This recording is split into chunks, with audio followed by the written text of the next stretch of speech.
The rain hammered against the windows of Romano's Italian bistro in downtown Chicago, with such violence that even the wealthy customers dining inside couldn't ignore it. But what they couldn't see was the young man standing in the alley behind the restaurant, his uniform soaked through, counting the crumpled bills in his wallet for the third time that evening. $27. That was all David Martinez had left after paying rent, utilities, and buying groceries for his grandmother, who raised him after his parents died in a car accident when he was 12. David wiped the rain from his face and straightened his tie, preparing to return to his shift. At 28 years old, he had been working as a waiter at Romano's for 3 years, and despite the long hours and demanding customers, he never complained. His grandmother Maria had taught him that honest work was honorable work, no matter what anyone else thought. She had sacrificed everything to put him through community college, working double shifts at a laundromat until arthritis forced her to retire. Now it was his turn to take care of her. As David pushed through the back entrance, he could hear the familiar sounds of the busy Friday night dinner rush. Romano's was the kind of upscale establishment where Chicago's elite came to see and be seen. The average entree cost more than David made in a day, but he had learned to smile and serve without judgment, even when customers treated him like he was invisible. What David didn't know was that this ordinary Friday night would change everything. Seated at table 12 was a woman whose presence commanded attention even in a room full of Chicago's most powerful people. Catherine Blackwell, 32 years old, widow of tech billionaire Jonathan Blackwell, was known throughout the city not just for her fortune, but for her ruthless business acumen and her impenetrable walls. Since her husband's death in a skiing accident 2 years ago, she had become even more formidable, taking over his company and expanding it into a global empire worth over $3 billion. But tonight, Catherine wasn't thinking about board meetings or acquisitions. She was watching her 6-year-old daughter, Sophie, struggle to cut her pasta with one hand while keeping her balance in her wheelchair. Sophie had been born with spina bifida, a condition that left her legs paralyzed, but her spirit absolutely unbreakable. Catherine had tried everything, consulted with the world's best doctors, but the reality remained unchanged. Sophie would never walk. The other diners stared, some with pity, others with uncomfortable curiosity. But Sophie seemed oblivious to their attention. She was focused entirely on her dinner, determined to eat like a big girl without help from her mother. Catherine's heart ached watching her daughter's fierce independence, knowing that every simple task was a monumental effort for Sophie. David noticed the little girl's struggle as he passed their table with another order. Something about her determined expression reminded him of his grandmother, who had never asked for help even when she desperately needed it. Without thinking, David approached their table. "Excuse me," David said quietly, kneeling down to Sophie's eye level. "I'm David. What's your name?" "I'm 6 years old and I'm eating spaghetti all by myself." "Yes, please," Sophie said excitedly. David gently adjusted Sophie's fork and showed her how to twist the pasta against her spoon. "See? It's like making a little pasta tornado. The secret is to not be afraid of making a mess. The best meals are always a little messy." Most people either stared at her daughter with pity or ignored her entirely. But this waiter had seen Sophie for who she was, not what she couldn't do. "Thank you," Catherine said softly as David stood up. "No problem at all," David replied. "She's a pretty amazing kid. You should be proud." There was something different about him, something genuine that was rare in her world of calculated interactions and hidden agendas. She noticed how he remembered every customer's name, how he anticipated their needs without being asked, how he treated the elderly couple in the corner with the same respect he showed the city councilman at table 8. What Catherine didn't know was that David was fighting his own battle. The medical bills for his grandmother's arthritis treatment were piling up, and her Social Security barely covered her medications. The community college where David had earned his business degree kept sending letters about outstanding student loans. Despite working 60 hours a week between Romano's and weekend catering gigs, he was drowning in debt, but he never let it show. His grandmother had taught him that dignity was something no one could take away from you, no matter how little money you had. As the evening progressed, Sophie kept asking for David whenever she needed anything. She had developed an instant attachment to the kind waiter who treated her like any other child. When she accidentally dropped her fork, David was there with a clean one and a joke that made her laugh. When she wanted to show him her drawing, he genuinely admired her artwork and asked thoughtful questions about it. Catherine found herself studying David's interactions with other customers. She watched him de-escalate a situation when a drunk businessman became belligerent, handling it with calm professionalism. She saw him discreetly comp an appetizer for a young couple who were clearly celebrating on a tight budget. She noticed how he remembered that the elderly woman at table 3 was celebrating her golden wedding anniversary and had the kitchen prepare a special dessert. But what Catherine couldn't see was the exhaustion weighing on David's shoulders. He had been up until 3 in the morning the previous night at his catering job, serving drinks at a corporate event. He wouldn't get home until after midnight tonight, and he had to be back at Romano's for the lunch shift tomorrow. The cycle never stopped, but neither did his determination to take care of his grandmother. As the evening wound down, Sophie had fallen asleep in her wheelchair, exhausted from the excitement of eating out. Catherine was preparing to leave when David approached their table one final time. "I hope you both had a wonderful evening," David said quietly. "Careful not to wake Sophie." "We did, thank you," Catherine replied. "Sophie really enjoyed meeting you." "Of course. She's 83 years old and still tries to cook for the entire neighborhood. She came here from Mexico with nothing but a dream and worked 3 jobs to put food on the table. She never learned to read English, but she could solve any problem you put in front of her. She's the strongest person I know. She deserves better than the tiny apartment we share. But I'm working on it. Someday I'll buy her a house with a garden where she can grow all the flowers she wants." As Catherine loaded Sophie into her custom wheelchair-accessible Range Rover, she found herself thinking about David. There had been something magnetic about his authenticity, his unguarded kindness. In a world where everyone wanted something from her, David had asked for nothing. He had simply seen her daughter as a little girl worthy of respect and attention. The drive home to their mansion in Lincoln Park was quiet, except for Sophie's peaceful breathing. The house was a monument to wealth, with its 15 rooms, private elevator for Sophie's wheelchair, and staff quarters for their live-in nurse. But despite all its luxury, it often felt empty. Catherine had built walls around herself and Sophie, protecting them from a world that saw dollar signs when they looked at her, and pity when they looked at her daughter. But tonight felt different. David had breached those walls without even trying, simply by being human in a way that Catherine had almost forgotten was possible. As she carried Sophie to her specially equipped bedroom, she found herself wondering about David's life outside the restaurant. What dreams did he have beyond taking care of his grandmother? What would he do if he had the resources to do anything? Meanwhile, across the city in a cramped studio apartment above a corner bodega, David was helping his grandmother into bed. Maria Martinez looked frail in her threadbare nightgown, but her eyes were still sharp with intelligence and love. "How was work tonight, mijo?"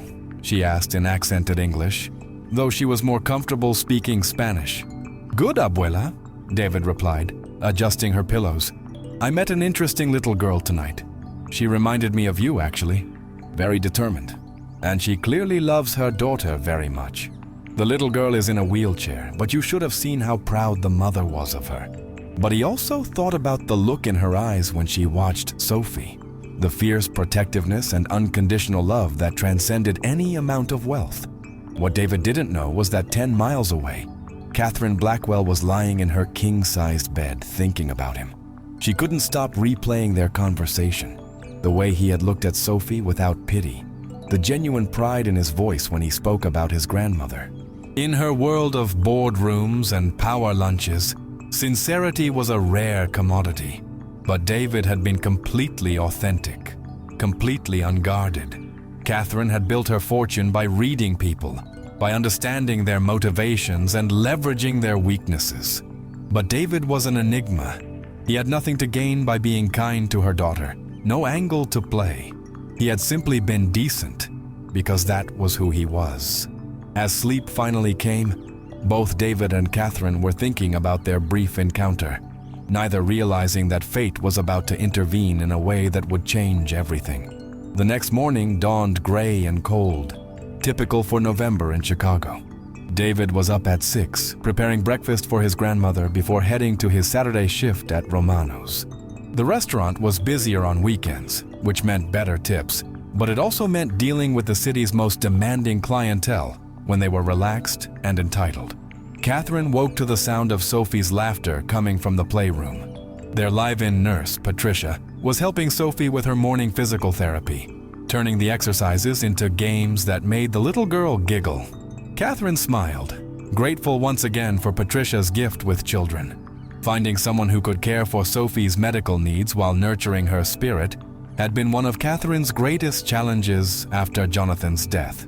As Catherine dressed for the day, she found herself thinking about David again. There had been something about his quiet dignity that reminded her of her own father, a factory worker who had died when she was 25.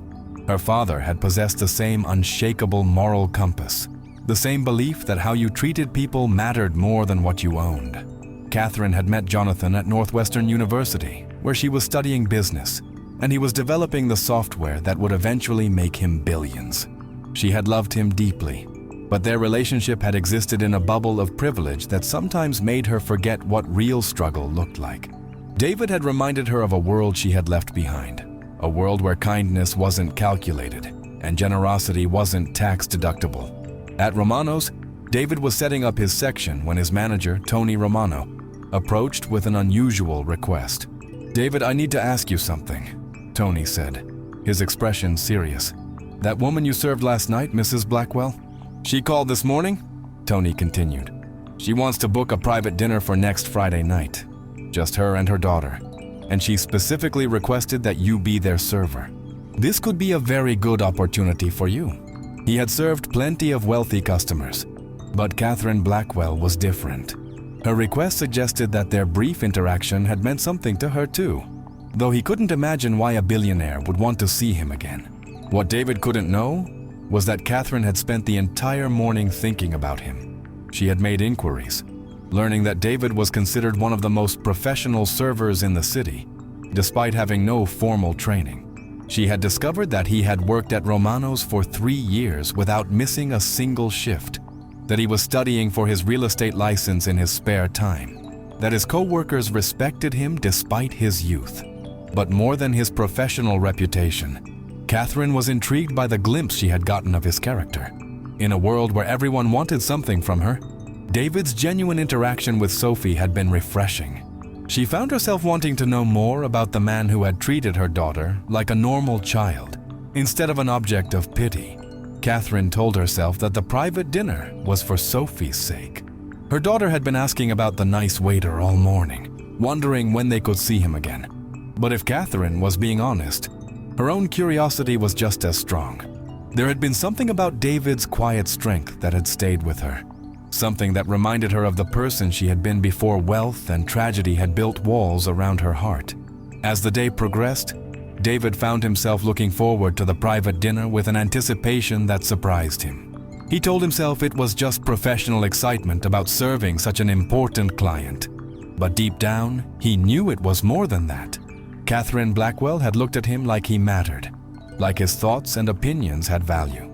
In his world of invisible service, being truly seen was rare. The week passed slowly for both David and Catherine. David worked his usual shifts but found himself distracted, replaying their conversation and wondering what to expect from their private dinner. Catherine threw herself into her work, but Sophie's constant questions about when they would see David again kept bringing him to mind. What neither of them realized was that their lives were about to intersect in a way that would reveal secrets, test assumptions, and ultimately transform everything they thought they knew about themselves and each other. The private dinner was just the beginning of a story that would challenge every preconception they had about class, worth, and what it truly means to be wealthy. Friday evening arrived with the first snowfall of the season. Romano's had closed early to prepare for the private dinner, and David had spent extra time making sure every detail was perfect. He had pressed his best shirt, polished his shoes, and even gotten a haircut, though he told himself it was just professional pride. Catherine arrived at 7 sharp, with Sophie bundled in a pink winter coat that made her look even younger than her 6 years. Patricia had come along to help with Sophie's wheelchair and any medical needs that might arise. As they entered the restaurant, David felt his heart rate quicken. "David!" Sophie called out excitedly when she saw him. "Mommy said we could eat here again. I have a special table all set up for you." David's service was flawless, but more than that, his interaction with Sophie was natural and warm. He asked about her week, admired her new shoes, and listened with genuine interest as she told him about her art class. "Sophie is quite the artist," Catherine told David as he served their appetizers. "She's been drawing pictures of you all week. I drew you making pasta tornadoes." David's kindness toward Sophie wasn't performed or calculated.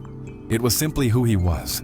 As the meal progressed, Catherine found herself asking David questions about his life, his dreams, his thoughts on everything from Chicago architecture to his favorite books.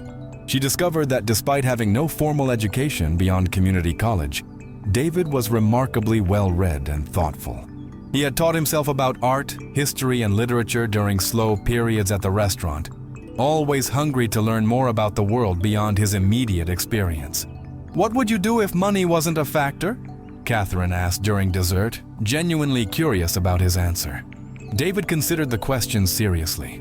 "I'd probably still want to work in hospitality," he said, "but maybe own my own place someday. Nothing fancy, just somewhere people could come and feel welcome, feel like they matter. And I'd want to hire people who might not get chances elsewhere. Give them the training and support they need to succeed." "What about you?" David asked, turning the question back to her. "If you could do anything, what would it be?" "Maybe focus on accessibility, making the world easier for people like Sophie to navigate." As the evening wound down, Sophie had fallen asleep again, tired from the excitement and rich food. David helped Catherine transfer her to her wheelchair, moving with gentle care that spoke of experience with vulnerable people. "Thank you for tonight," Catherine said as they prepared to leave. "Sophie hasn't been this happy in months." Compliments about her parenting were rare and precious, especially from someone who had no agenda in offering them. As Catherine loaded Sophie into their car, she made an impulsive decision. "David, would you be interested in having coffee sometime? I mean, when you're not working. I'd like to continue our conversation. I work most nights and weekends." But what Catherine didn't know was that David's life was about to take a dramatic turn. The next morning, he would receive a phone call that would test everything he believed about himself and force him to make choices he never imagined he would face. The coffee date they had planned would become something much more significant, setting in motion events that would reveal secrets, challenge assumptions, and ultimately prove that sometimes the most extraordinary transformations begin with the simplest acts of human kindness. The call came at 6 in the morning, jerking David awake from the deep sleep he desperately needed after another double shift. His grandmother's voice was weak and frightened in a way he had never heard before. "Mijo, I can't move my arm. Something is wrong. Your grandmother has had a stroke, Mr. Martinez. We need to run more tests to determine the extent of the damage, but she's going to need extensive rehabilitation and ongoing care. And depending on her progress, she might need assistance with daily activities for the rest of her life. The physical therapy alone would cost thousands of dollars a month, and if she needed long-term care, the numbers became astronomical." David called in sick to work for the first time in 3 years, knowing he couldn't leave his grandmother alone and terrified. Tony Romano was understanding, having lost his own father to a stroke, but David knew he couldn't miss many shifts without losing his job entirely. As the day wore on and David sat vigil beside his grandmother's bed, he found himself thinking about the conversation he'd had with Catherine Blackwell just hours earlier. Their planned coffee date seemed like something from another lifetime, a luxury he couldn't afford when his world was falling apart. Meanwhile, Catherine was having her own challenging morning. Sophie had woken up with a fever and congestion, symptoms that always worried Catherine more than they would in a typical child. Sophie's compromised immune system meant that simple illnesses could quickly become serious complications. Catherine canceled her morning meetings and spent the day monitoring Sophie's condition with their pediatrician on speed dial. As she sat reading to Sophie in the playroom, she found herself thinking about David and their planned coffee date. She had been looking forward to it more than she wanted to admit, curious to learn more about the man who had shown such genuine kindness to her daughter. When Sophie's fever broke that afternoon, and she seemed more like herself, Catherine decided to text David to confirm their plans for the weekend. But the response she received was not what she expected. "I'm sorry, but I need to cancel. My grandmother is in the hospital and I can't leave her right now. Thank you for understanding. Is there anything I can do to help?" What right did she have to insert herself into his family crisis? But as the weekend passed and Catherine found herself thinking about David constantly, she realized her concern went beyond polite sympathy. Something about his quiet dignity and genuine character had touched her in a way she hadn't experienced since Jonathan's death. The thought of him struggling alone with his grandmother's illness bothered her more than it should have. Monday morning brought news that would change everything. David was sitting in the hospital cafeteria, trying to choke down a cup of terrible coffee while his grandmother slept, when his phone rang. The number was unfamiliar, but the voice on the other end was politely professional. "Mr. Martinez, this is Jennifer Walsh from Chicago Memorial's Financial Services Department. I'm calling about your grandmother's account." He had been dreading this call, knowing the hospital bills were already mounting beyond his ability to pay. "I have some surprising news," the woman continued. "Someone has made arrangements to cover all of your grandmother's medical expenses, including her rehabilitation and any ongoing care she might need. All her current and future medical expenses related to her stroke will be covered. The only requirement is that she receive the best possible care." The relief was overwhelming, but so was the confusion. Who could possibly have done this? And why?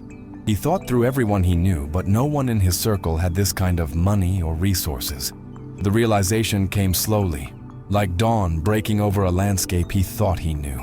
Catherine Blackwell. It had to be her. She was the only person with both the means and the motivation to help his grandmother, but the implications of her gesture were staggering. She barely knew him, yet she had essentially saved his grandmother's life and his financial future. David's hands shook as he called the number Catherine had given him. She answered on the second ring. "David, how is your grandmother? I wanted to help. Why would you do this for us? And it deserves to be protected."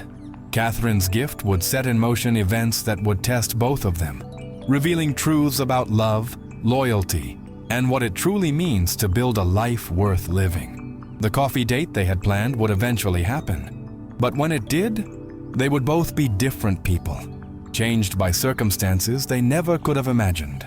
The story was just beginning, and the most surprising revelations were yet to come. The following weeks passed in a blur of hospital visits, rehabilitation appointments, and cautious hope. Maria Martinez was making remarkable progress under the care of the best neurologists and physical therapists in Chicago. The stroke had left her with some weakness on her left side, but her mind remained sharp and her spirit unbroken. More importantly, she was alive and recovering, something that wouldn't have been possible without Catherine's intervention. David found himself in an impossible position. Every day brought reminders of Catherine's generosity, from the private room where his grandmother received round-the-clock care, to the team of specialists who monitored her progress with meticulous attention. The guilt was overwhelming. How could he ever face Catherine knowing he owed her more than he could repay in 10 lifetimes? But Catherine seemed to understand his struggle without him having to explain it. She gave him space, sending only occasional texts, asking about his grandmother's progress, and offering gentle reminders that she was there if he needed anything. Her patience and understanding only made David feel more indebted to her. 3 weeks after his grandmother's stroke, David finally felt secure enough to return to work at Romano's. Tony had held his position, understanding that family came first, but David knew he was lucky to still have a job.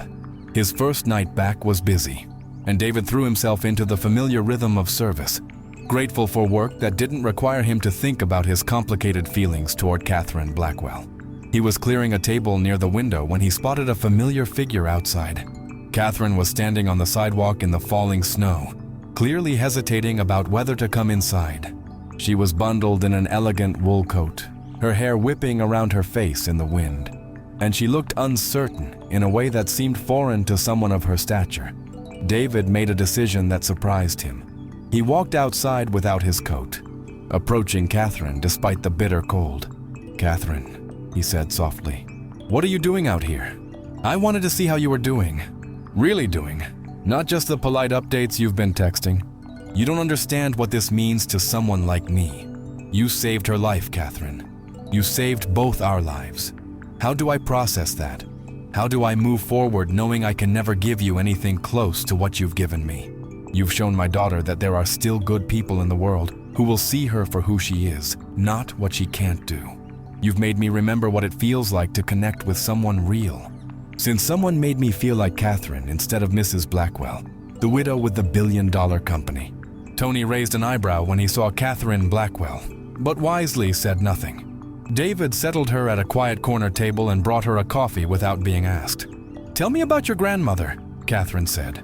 "How is she really doing?" And her speech is almost back to normal. Overwhelming for people. David was beginning to realize there were many layers to Catherine Blackwell that the public never saw. They arranged to visit Maria the next afternoon, after David's lunch shift. As Catherine left Romano's that night, David felt something had shifted between them. The crushing weight of debt and gratitude was still there, but it was balanced now by something else. Genuine affection, real friendship, and maybe, though David barely dared to acknowledge it, the possibility of something more. The next day, David was nervous as he led Catherine through the rehabilitation center where his grandmother was staying. The facility was nice, nicer than anything his insurance would have covered. But he was still conscious of the contrast between his world and Catherine's. She seemed completely at ease, however, stopping to chat with nurses and greeting other patients with warm smiles.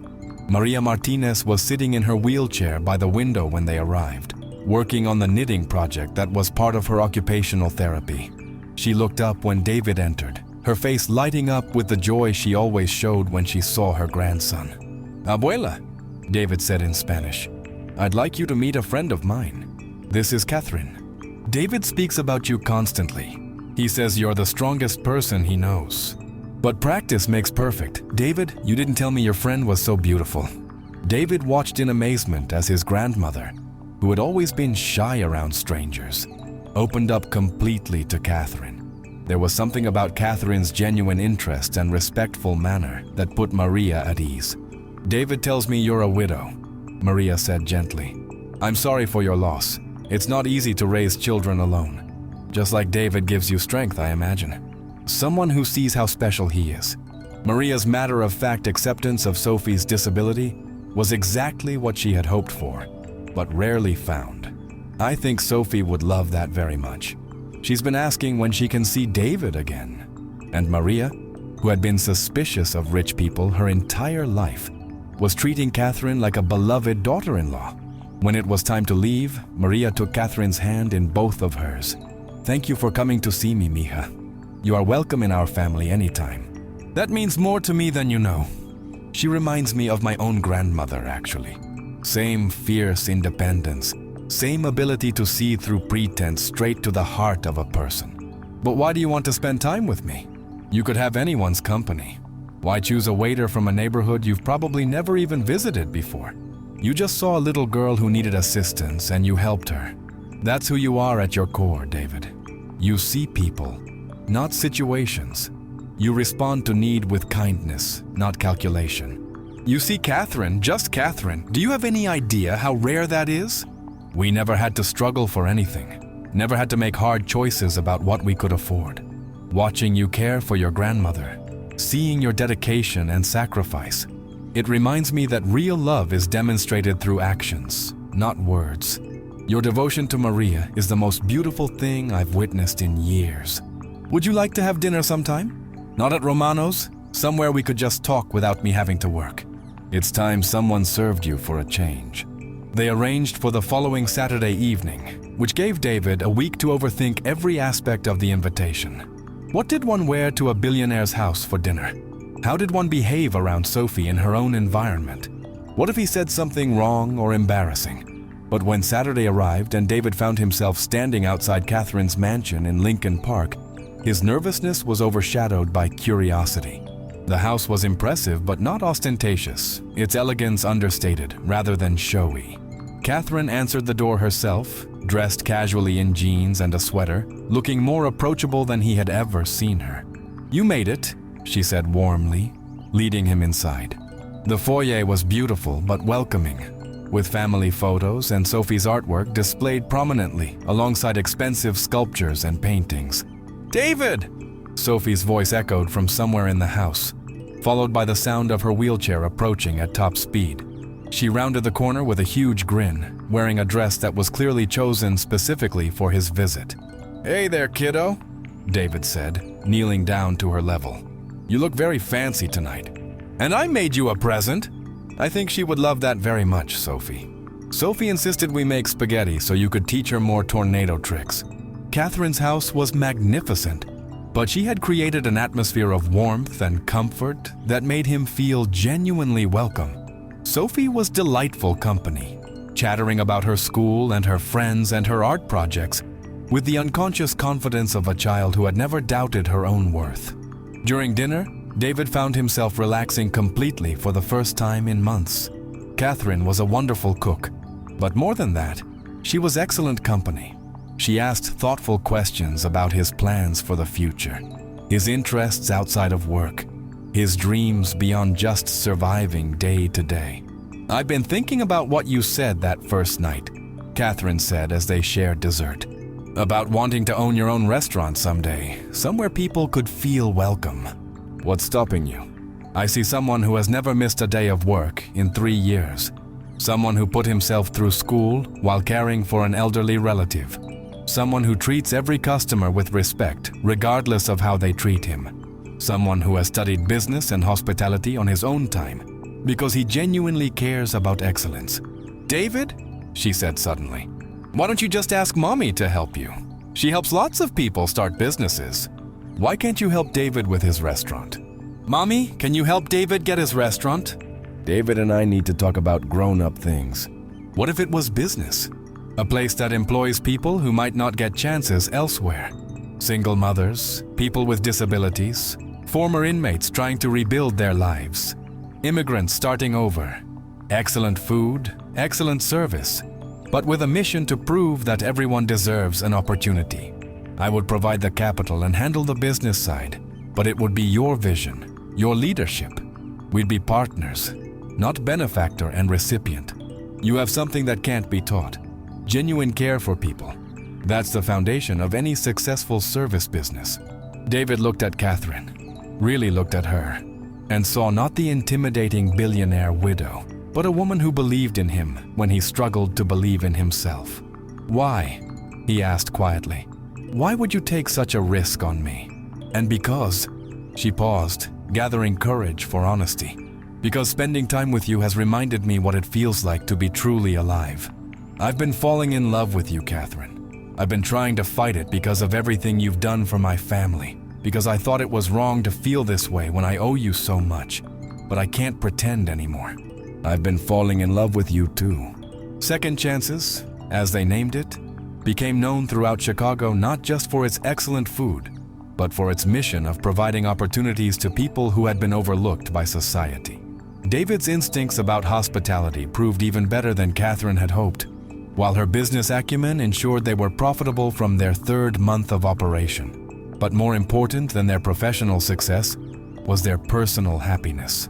David and Catherine had found in each other something neither had expected: a true partnership built on mutual respect, shared values, and deep love. Sophie adored David, who treated her with the same natural kindness he showed everyone, while Maria became like a second grandmother to the little girl, teaching her Spanish and traditional Mexican recipes. The 4 of them became a family in every way that mattered, bound together not by blood or obligation, but by choice and love. Catherine found herself feeling grateful every day for the decision to visit Romano's that snowy Friday night, while David never stopped marveling at how a simple act of kindness toward a little girl could transform his entire life. Their wedding, held in the garden of their new home, was attended by all the employees of Second Chances, the patients and staff of the rehabilitation center where Maria had recovered, and Sophie's classmates who had become like siblings to her. It was a celebration of love, second chances, and the extraordinary things that could happen when people chose to see the best in each other. As David stood at the altar watching Catherine walk toward him, her dress elegant but simple, her face radiant with joy, he thought about the journey that had brought them to this moment. A billionaire and a waiter, a widow and an orphan, a mother and a devoted grandson had found each other across the vast differences in their circumstances and created something beautiful together. Sophie was their flower girl, wheeling ahead of Catherine and throwing rose petals with delighted enthusiasm. Maria, fully recovered now and walking with only a slight limp, wiped tears of joy as she watched her grandson marry the woman who had become like a daughter to her. When the minister pronounced them husband and wife, David kissed Catherine with all the love and gratitude he felt for this remarkable woman who had seen past his humble circumstances to the man he truly was. Catherine kissed him back with equal passion, grateful beyond words for the genuine love and partnership she had found when she least expected it. As they turned to face their guests as husband and wife, Sophie called out from her wheelchair, "Now we're all family for real." The crowd erupted in laughter and applause, celebrating not just a wedding, but the beautiful blended family that had formed around love, acceptance, and the belief that everyone deserved a chance to be happy. Second chances continued to thrive, becoming a model for other cities interested in businesses that combined profit with purpose. David and Catherine traveled together, speaking about their partnership and the importance of giving opportunities to people who had been written off by society. But their greatest joy remained their family. Sophie, who grew into a confident, artistic teenager with dreams of becoming a teacher. Maria, who lived to be 95 and saw 3 great-grandchildren. And the children they had together, who grew up understanding that true wealth came from love, kindness, and the courage to see the best in everyone. The story that began with a simple gesture of kindness in a Chicago restaurant had become something neither David nor Catherine could have imagined when they first met. They had taught each other that love could bridge any gap, that partnership could overcome any obstacle, and that sometimes the most extraordinary transformations began with the willingness to look beyond the surface and see the heart of another person. And every year on the anniversary of the night they met, they returned to Romano's with Sophie and later their other children, telling them the story of how a waiter's kindness to a little girl in a wheelchair had changed all their lives forever. It was a reminder that we never know how our smallest acts of compassion might ripple outward, creating waves of love and transformation that extend far beyond anything we could have dreamed possible. Don't forget to subscribe to our channel and hit the notification bell for more incredible stories of love, transformation, and the power of human kindness to change everything.